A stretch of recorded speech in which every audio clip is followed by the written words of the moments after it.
All right, here we are in the 9th hole, and a lot of things going on here. One of the most important things is the hydroseed. You can see it's occurring as we speak, and that hydroseed is, again, a three-way blend of low-growing prairie grasses, really drought-tolerant. In that mix, you'll see there's a dye, there's some fertilizer, there's a triple 14 fertilizer for a balanced feed, there's some mulch to help retain moisture on these slopes. And so, again, once they finish hydroseeding all these bankings, and there's acres of banks that are going to be hydroseeded, then it's really up to my crew and I to keep those areas moist. It takes about a month for the germination to occur. So really cool. Again, won't grow too tall. We're able to find our ball and play it, and it'll be a little bit of a penalty, but not a lost ball like the old acacia.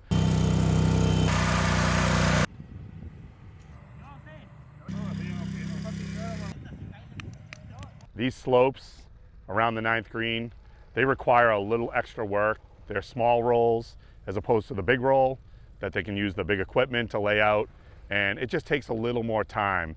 It's a little more time consuming to get those small rolls, and they got to get stapled into the bankings, etc.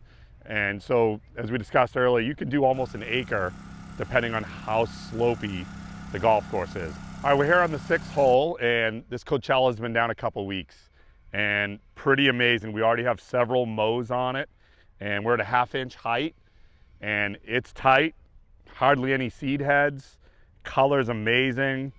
Again, really upright growth. I've had a few superintendents out here that have looked at it, and they thought it was overseeded ryegrass that looks so good. As we do the growing and we get everything rooted, we really want to keep an eye on moisture. And so we have a moisture meter here, our Field Scout. This is like my best friend in my golf cart all the time. And as you see right now, we're at 41%. Generally during growing, we want to be anywhere from 20 to 50%, somewhere in that area. 40 is a good number because we're trying to grow it in. As we transition to opening day, that'll be more like 20%, 15. We'll firm it up, dry it out. What's also great is with the new irrigation software, Toro Links, I can run heads from my phone, and I can check heads. I can check, make sure they're coming on, make sure they're working automatically at night, and just sort of survey it as I go. We're going to turn some heads on now from my phone, and we can make sure the main nozzle, the rear nozzles are working, nothing's plugged, they're rotating. You can really get a good idea to make sure your sprinklers are working right at night. The mornings I can go out and check them one head at a time with my crew, make sure they're adjusted properly. So really great technology. Again, the Coachella, this has been fertilized. It's in really good shape. We have a nice slow release nitrogen product. We use a Polyon, and also a potassium product, 0051. And then most importantly, calcium, gypsum. We really pound the fairways based on our soil tests, and lots of calcium, lots of gypsum. That helps flocculate the soils. It helps with drainage, and it helps with just soil structure. All right, we moved up here by the green. I just wanted to show you something with the sprinklers.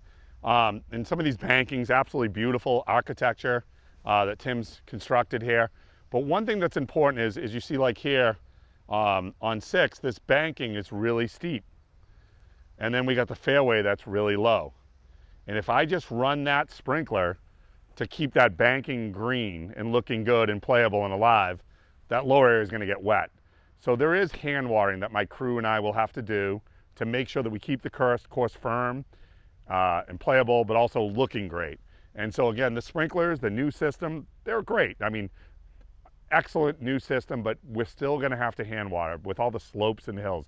If the course was completely flat, we'd probably never have to hand water. But because of the slopes, hills, mounds, it will be necessary.